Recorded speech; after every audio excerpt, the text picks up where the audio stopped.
Pakistan versus Bangladesh की series चल रही है और पहला T20 भी हो चुका है, दूसरा भी हो चुका है।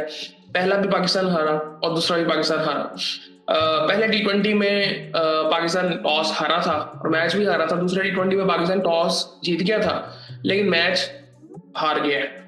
और आई थिंक मैं इस पे कहूंगा कि चले ठीक है, पहले T20 हमने जिस तरह से बात की थी कि टीम, पहला मैच था काफी टाइम बाद, टीम रस्टी थी, सारा कुछ वो चीजें आ जाती हैं। लेकिन दूसरे मैच में आई थिंक आज जिस तरह से स्पेशली पाकिस्तान ने बैटिंग की है, आई थिंक, और बॉलिंग भी मैं ये नहीं कह सकता कि पाकिस्तान ने बॉलिंग बहुत अच्छी की है, क्योंकि बॉलिंग तो उन्होंने भी की है। सो इसका मतलब ये है कि पिच सपोर्ट कर रही थी बॉलर्स को।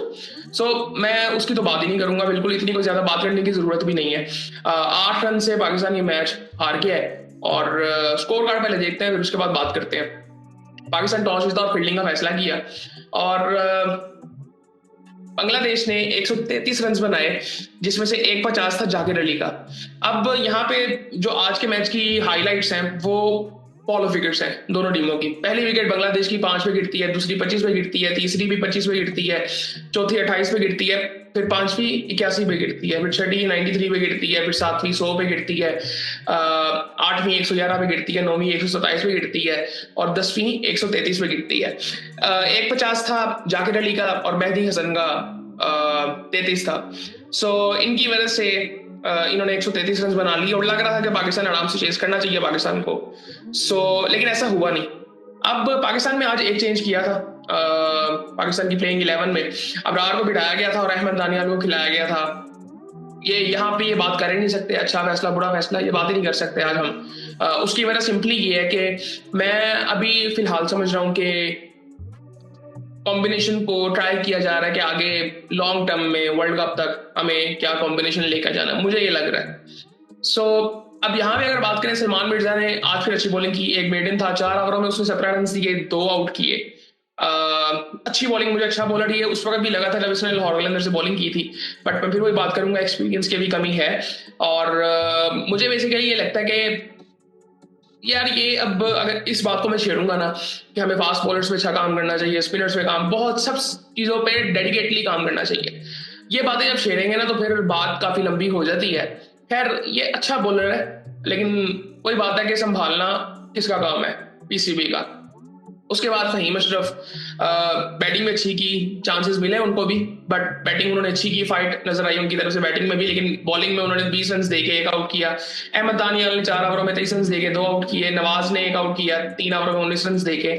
ऑलराउंडर्स की मतलब हमारी टीम में बहुत नजर आ रहे हैं, बट क्या में ना हमें ये चीजें सीखनी पड़ेंगी। अब काफी टाइम से हम बात कर रहे थे कि T20 गेम जो है वो ऑलराउंडर्स का है, बिल्कुल है, बट स्पेशलिस्ट बैट्समैन कितने हैं आपके पास, ये भी इंपॉर्टेंट चीज एक है। खैर साइम ने 1 ओवर किया,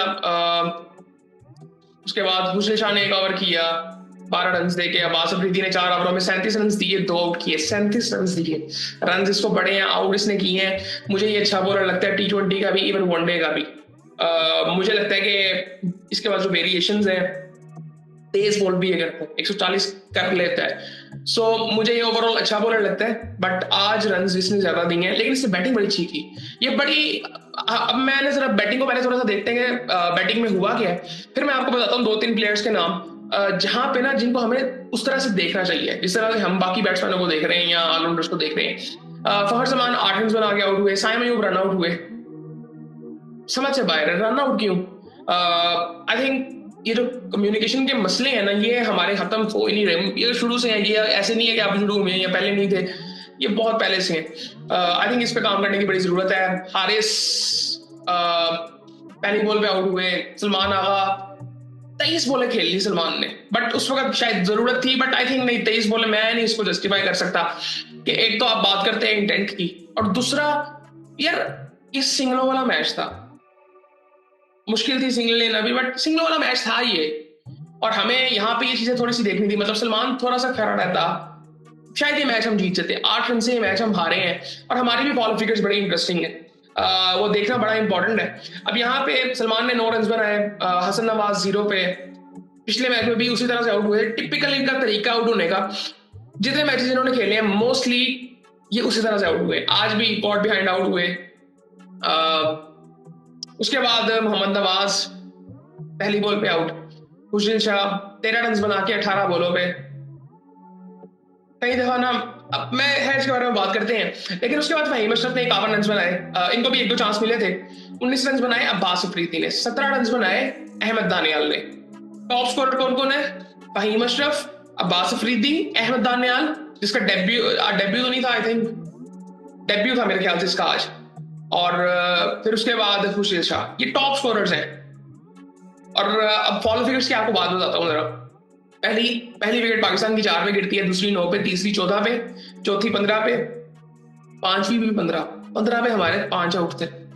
छठा आउट हमारा 30 पे होता है। ये अब अलार्मिंग चीज है। अब यहां पे देखें, ये जब 15 पे 5 आउट थे उस वक्त 5वां ओवर चल रहा था, और जब 30 पे 6 आउट थे उस वक्त 10वां ओवर चल रहा था। सो यहां पे हम काफी पीछे आ गए थे। खैर उसके बाद छठी विकेट भी 30 पे गिर जाती है, सलमान आउट होते हैं। 47 पे 7वीं विकेट, 88 पे फिर 8वीं गिरती है, 9वीं विकेट 121 पे गिरती है, 10वीं 125 पे गिरती है। अब यहाँ पे ना एक चीज देखने की जरूरत है। फहीम अशरफ की इनिंग बड़ी जबरदस्त थी। पिछले कुछ टाइम में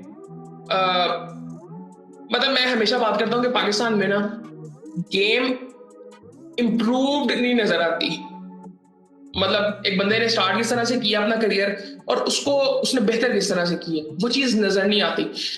नवाज के साथ भी सेम मसला है, खुशदिल शाह के साथ सेम मसला है, फहीम के साथ एक टाइम तक सेम मसला था। लेकिन इस दफा मुझे थोड़ा सा ना, आज नहीं, तकरीबन पिछले 1 साल से, जब से इसने चैंपियंस कप खेला था, उसके बाद इसने कुछ मैचेस खेले थे, एटलीस्ट इसके एटीट्यूड में मुझे जो चेंज नजर आया ना, वो बड़ा पॉजिटिव है। जब इसका नाम आया था ना, वहां पे इसका आया था और खुशदिल शाह का आया था चैंपियंस ट्रॉफी में, जिस तरह से आया था वो तरीका गलत है। मेरा ये मानना अभी भी है कि हम सिस्टम को नहीं फॉलो करते, हम सिर्फ ना बस पॉपुलर डिसीजन लेते हैं। और आई थिंक हमें ना थोड़ा सा यहाँ पे बेहतर होना पड़ेगा। खैर वो उस तरफ आए, लेकिन थोड़ा सा मुझे बेहतर नजर आया बाकियों से पिछले कुछ टाइम से, जब से इन्होंने वापसी की है, कि वो बेहतरीन में नजर आई है। बैटिंग में किसी हद तक मुझे लगता है कि इनकी अवेयरनेस अपनी गेम को लेकर काफी बेहतर हुई है। बॉलिंग में मुझे लगता है कि इनको बॉलिंग ये पहले बहुत बेहतर करते थे, मेरा ये मानना है। बॉलिंग इनको बेहतर करनी है, अपनी पेस थोड़ी सी बढ़ानी है। लेकिन फिर भी आई थिंक अगर बैटिंग की आज इनकी बात करें तो 51 रन इन्होंने बनाए 32 बॉलों में, 4 छक्के लगाए, 4 चौके लगाए। अब उसके बाद अब्बास अफरीदी ने 19 रन बनाए, 1 छक्का लगाया, 2 चौके लगाए। अब मैंने बात ये करनी थी कि अगर आप ये देखें, खुशदिल शाह को देखें, मोहम्मद नवाज को देखें,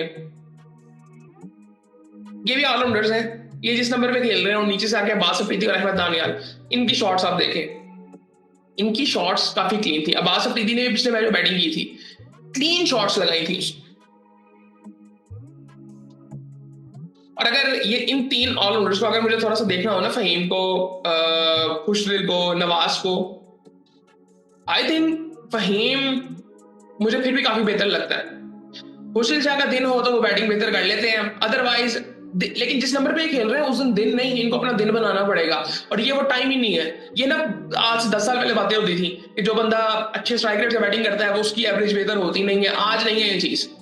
आज आप लंबी बैटिंग भी करते हो, आप आज तेज बैटिंग भी करते हो, एट द सेम टाइम सब कुछ कर सकते हो।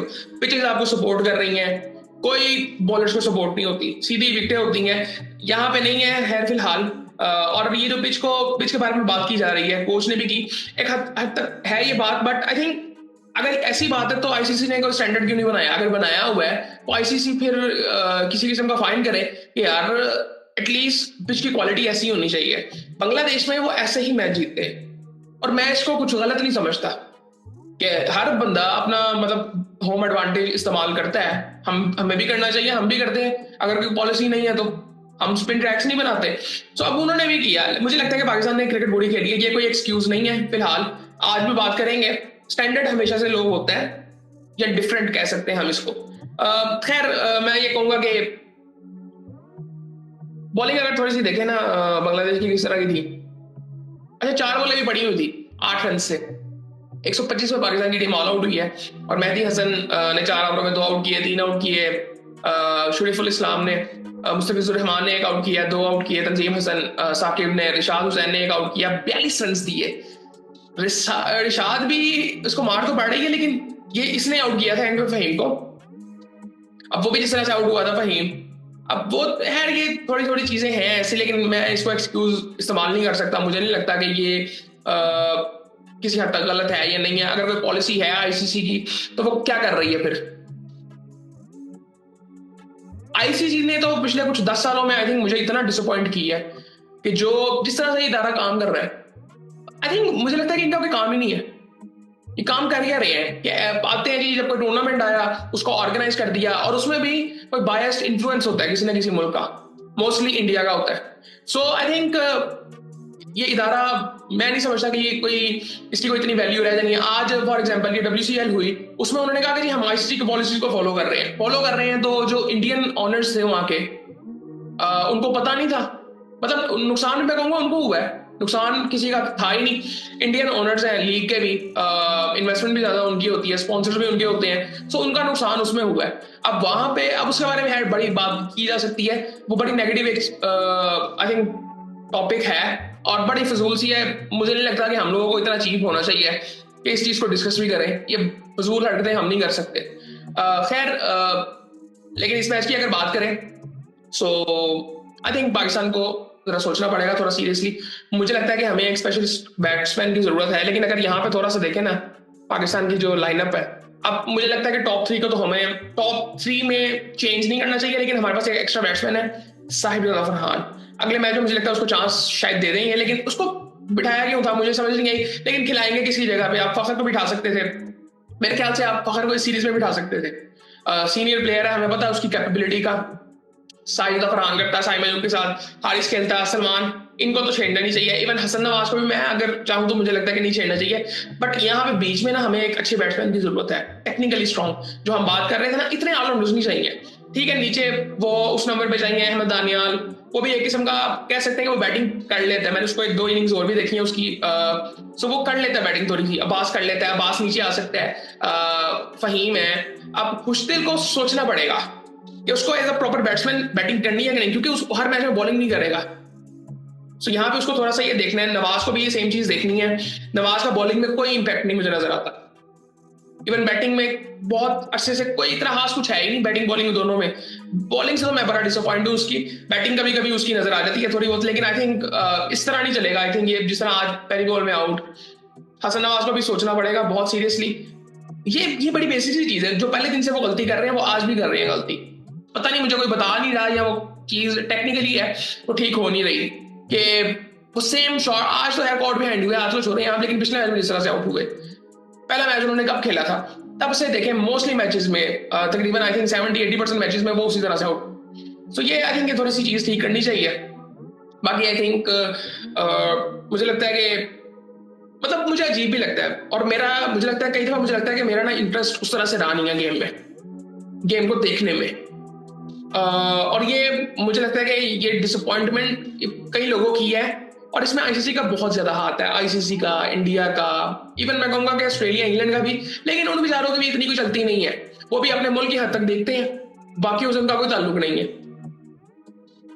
वो उनको देखने वाला कोई नहीं है। सो मोस्टली इन्फ्लुएंस इंडिया का है। आईसीसी एज अ इदारा आई थिंक फुली डिसअपॉइंटेड हर तरह से। और एशिया कप की आजकल बात हो रही है, वो क्या हरकतें हो रही हैं अजीब सी, मुझे समझ से बाहर है वो।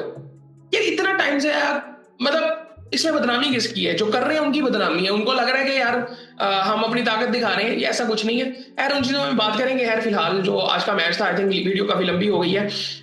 ये हमें ये बातें वही हैं जो पुरानी है, कोई ऐसी नई बात नहीं हम कर रहे हैं। इवन जो मसले आजकल हो रहे हैं एशिया कप की, जिस तरह से मैं बात कर रहा हूँ आईसीसी की, ये सारे मसले पुराने हैं। ये कोई ऐसा मसला नहीं है कि जो अब नया उठा है, कोई ऐसी चीज नहीं है। पाकिस्तान को थोड़ा सा देखना है, मुझे लगता है कॉम्बिनेशन वो बना रहे हैं इस वक्त ना। मुझे लगता है कि हम वो टिपिकल पाकिस्तानी हरकतें भी नहीं कर रहे, और वो टिपिकल जो जिस तरह से गोरे टीम को मैनेज करते हैं उस तरह से भी नहीं है। हम कहीं ना बीच में इस वक्त हैं, और मैं उम्मीद कर रहा हूँ कि अगली सीरीज में हम कुछ बेहतर करें, क्योंकि आगे T20 टूर्नामेंट है, वर्ल्ड कप है। सो हमें उसकी तैयारी करनी है, और कोशिश करनी चाहिए कि हम वो जीते।